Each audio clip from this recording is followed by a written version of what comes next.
నమస్తే. ప్రస్తుతం మన స్టూడియోలో ప్రముఖ ఆధ్యాత్మికవేత్త, వేదిక ఆస్ట్రాలజర్ అవినాష్ దాస్ గారు ఉన్నారు. గురుగారితో మాట్లాడేద్దాం. నమస్కారం గురుగారు. నమస్కారం అండి. ఓం నమ శివాయ, ఓం నమో వెంకటేశాయ. గురుగారు, జూలై మాసం, అందులోనూ ఆషాఢ మాసం, మిథున రాశి వారి పరిస్థితి ఎలా ఉండబోతుంది?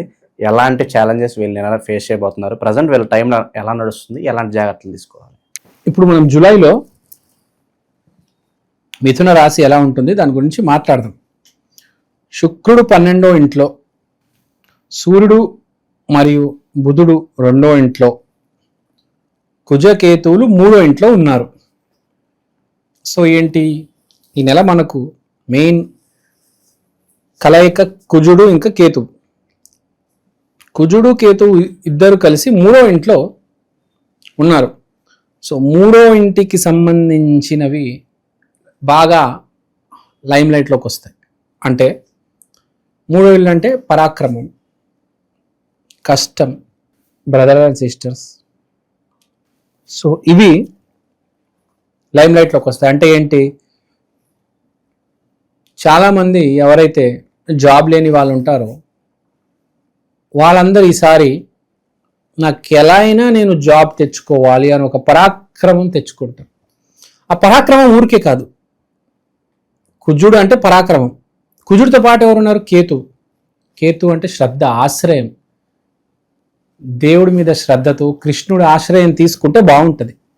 ఏదైనా పని చేసే ముందు, ఏదైనా పని మొదలు పెట్టే ముందు దేవుడు ఆశీర్వాదం తీసుకొని అతని ఆశ్రయంలో మనం ఉంటూ అప్పుడు మెల్లిమెల్లిగా పని చేసుకుంటూ వెళ్ళాలి. మామూలుగా మనకు 80-20 రూల్ అని ఉంటుంది. 80-20 రూల్ ఏంటంటే 20% కష్టపడు, 80% దేవుడి మీద వదిలే. Believe God, trust in God. ఆలోచన పాజిటివిటీ ఎక్కువ ఉండాలి. 80%. 20% కష్టపడడం అనేది, అది ఎలా అయినా మనిషి కష్టపడతాడు. ఈ మధ్య అందరూ ఎవ్రీవన్ ఈస్ గివింగ్ దేర్ 100%. కానీ రిజల్ట్ ఎవరికి వస్తుంది అనేది పాయింట్. రిజల్ట్ దేవుడు ఆశ్రయం ఎవరైతే తీసుకుంటారో, లేకపోతే ఎవరైతే పాజిటివ్గా ఉంటారో వాళ్ళకే రిజల్ట్ వస్తుంది. ఒక నెగిటివ్ మనిషికి అంత ఈజీగా రిజల్ట్ రాదు. సో ఒక పాజిటివ్ మనిషికి కూడా రిజల్ట్ రావాలంటే అప్పుడప్పుడు చాలా కాలం వెయిట్ చేయాల్సి వస్తుంది. ఆర్సీబీకి చూసాం, చాలా టైం పడింది. లేట్ అయిందంటే చాలా పెద్ద రిజల్ట్ వస్తుంది, పెద్ద స్థాయిలో రిజల్ట్ వస్తుంది మంచోడికి. లేదు, కరెక్ట్ టైంలో రిజల్ట్ రావాలంటే దేవుడు ఆశ్రయం ఉండాలి. ఆశ్రయం తీసుకొని, ఇప్పుడు ఫర్ ఎగ్జాంపుల్ మీరున్నారు, మీరు ఏదో టూల్ ఏదో జావానో డెవాప్సో ఏదో నేర్చుకుందాం అనుకుంటున్నారు.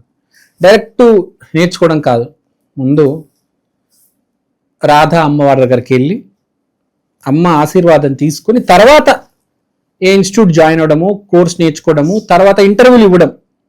కానీ ఫస్ట్ మీరు అమ్మ ఆశీర్వాదం తీసుకోవాలి. తీసుకున్నప్పుడు మనకు తెలుస్తుంది అసలు జాయిన్ అవ్వాలా వద్దా, కష్టపడాలా వద్దా, మనకు ఒక సిగ్నల్ వస్తుంది. మనం చేసేది సరైందా కాదా కాదని ఊరికే తొందరపాటులో ఎముడుబాటులో నిర్ణయం తీసుకోకూడదు. ఇది కరెక్టా కాదా తెలియాలి కదా నీకు. ఒక 4-5 డేస్, ఒక వారం రోజులు ఆలోచించి అంత పాజిటివ్గా అనిపిస్తే అప్పుడు రిజల్ట్ తీసుకొని మొదలెట్టాలి చదవడం, ఇన్స్టిట్యూట్ జాయిన్ అవ్వడం. ఊరికే ఏదో దొరికింది, వాడు ఏదో బాగుందని చెప్పాడని చెప్పి జాయిన్ అయిపోయామనుకోండి, తెలుసు కదా మీకు ఏమవుతుంది, రివర్స్ అయిపోతుంది. చాలా పెద్ద గొడవ అయిపోద్ది, అది చాలా గత్తర అయిపోద్ది, గందరగోళం అయిపోద్ది. 1 వీక్ వెయిట్ చేయాలి, ముందు అమ్మ ఆశీర్వాదం తీసుకోవాలి. ఇది వెరీ ఇంపార్టెంట్, లైఫ్లో గుర్తుపెట్టుకోవాలి. ఎవరైనా పెళ్లి చేసుకునే ముందు కూడా ఎవరైనా కొంచెం ఆలోచించాలి ఒకసారి, ఈ అమ్మాయి నాకు కరెక్టా కాదా అని. రాంగ్ అమ్మాయితో పెళ్లి చేసుకుంటే జీవితమే స్మాష్, చెప్పనక్కర్లేదు. లైఫ్ అంటే 50% మ్యారేజే. ఎవరికైతే డైవర్స్ అవుతుందో వాళ్ళ జీవితం ఇంకా వద్దులే, ఇంకా చెప్పకూడదు. నన్ను కొడతారు సబ్స్క్రైబర్స్. ఇప్పుడు మనం మాట్లాడుకుంటే 3వ ఇంట్లో కుజుడు కేతు ఉన్నారు కాబట్టి ఈ నెల మీరు చేయాల్సింది ఏంటంటే కష్టపడ్డము కాదు, థింకింగ్. ఏం చేస్తే బాగుపడతాం. దానికంటే ముందు దేవుడు ఆశ్రయం, అమ్మ రాధమ్మ ఆశ్రయం తీసుకోవాలి, కృష్ణుడు ఆశ్రయం తీసుకోవాలి. తీసుకొని ఒక 7 రోజులు మీరు నామస్మరణ, రాధా రాధా రాధా, కృష్ణ కృష్ణ కృష్ణ, ఇది ఒక 7 రోజులు చేసి తర్వాత ఆలోచన చేసి ఇది నాకు సరైనది అని ఎప్పుడైతే అనిపిస్తుందో అప్పుడు ముందుకెళ్ళండి. ఈ నెల ఆలోచించే నెల మీకు.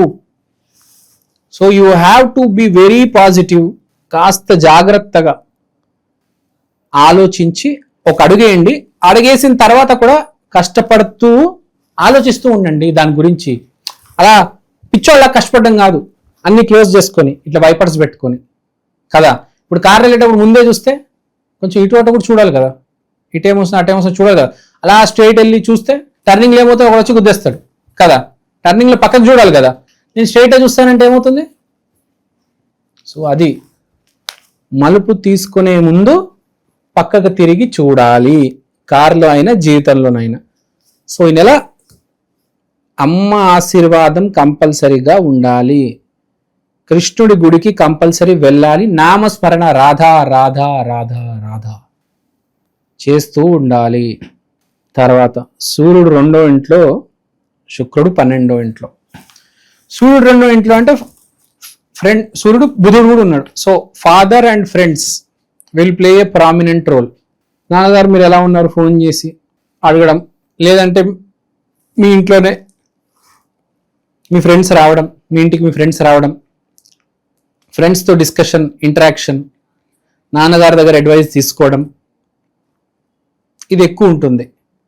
అక్యుములేషన్ అంటారు చూడండి, అందరి సమిష్టిగా అందరితో మాట్లాడి, అరే నేను ఇలా కోర్స్ జాయిన్ అయిపోతున్నాను, నాన్న అమ్మాయి నాకు కరెక్టేనా, ఈ మాట్లాడి ఒక నిర్ణయం తీసుకొని ఒక అడుగు ముందుకేస్తే బాగుంటుంది. లేదు ఎవరిని అడగలేదు, నా ఇష్టం వచ్చిన కోర్స్ నేను జాయిన్ అయిపోయాను, ఏదో పిచ్చిదాన్ని ప్రేమిస్తున్నాను, ఏదో పిచ్చిదాన్ని ప్రేమించి ఏదో పిచ్చి కోర్స్ తీసుకుంటే ఏమవుతుంది? తర్వాత ఏడవాల్సి వస్తుంది.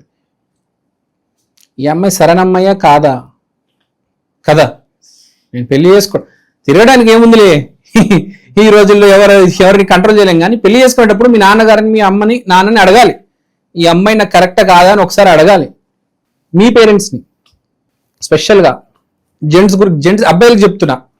సో అది మీరు చూసుకోండి.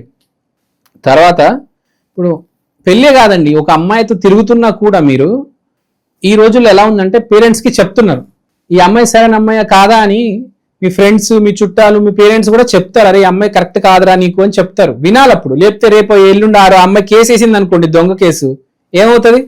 మనం యూట్యూబ్లో చూస్తుంటాం, న్యూస్ ఛానల్లో. ఏం లేదు, కోర్టుల చుట్టూ యూట్యూబ్ ఛానల్కి వచ్చి సంజాయిషి చెప్పుకోవాలి, వేసిన నిందలన్నీ మనం, నేను అలాంటి కాదండి, నేను ఇలాంటి కాదండి, కోర్టుకి తీర్పులకి వాయిదాలకి వెళ్ళాలి. ఎందుకు?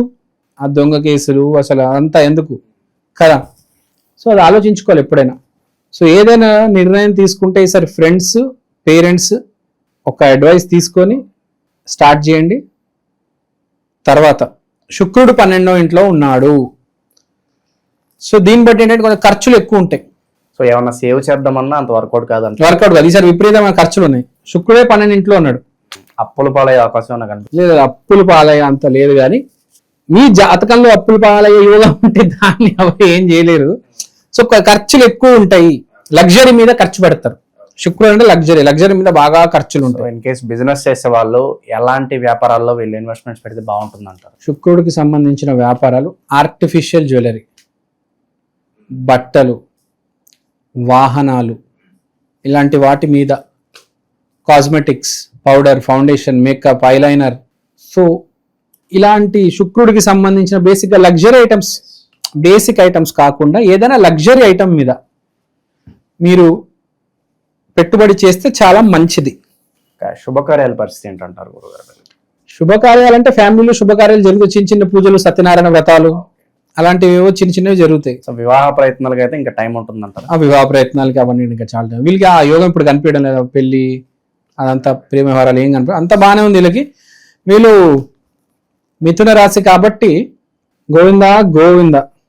తిరుపతి వెంకటేశ్వర స్వామి, హైదరాబాద్ అయితే టీటీడీ టెంపుల్, హిమాయత్ నగర్, ఇంటి దగ్గర ఉన్న ప్రసాదం కూడా ఇక్కడే ఇచ్చేస్తున్నారు. టీటీడీ టెంపుల్ లో తిరుపతి లడ్డు ఇక్కడే ఇచ్చేస్తున్నారు. హ్యాపీగా మీరు వెళ్ళి గోవింద గోవింద అంటే చాలు. మిథున రాశి అంటే ఇంకా వెంకటేశ్వర స్వామినే. దేవుడు దండం పెట్టుకోండి, బిర్లా మందిర్కి వెళ్ళండి, టీటీడీకి వెళ్ళండి, అంతా బాగుంటుంది. No it worry, all is well, పెద్ద ప్రాబ్లం. ఓవరాల్ గా మిథున రాశి వారి పరిస్థితి ఎలా ఉండబోతుంది, ఎలాంటి ఛాలెంజెస్ వీళ్ళు ఫేస్ చేయబోతున్నారు, అద్భుతంగా వివరించారు. ధన్యవాదాలు.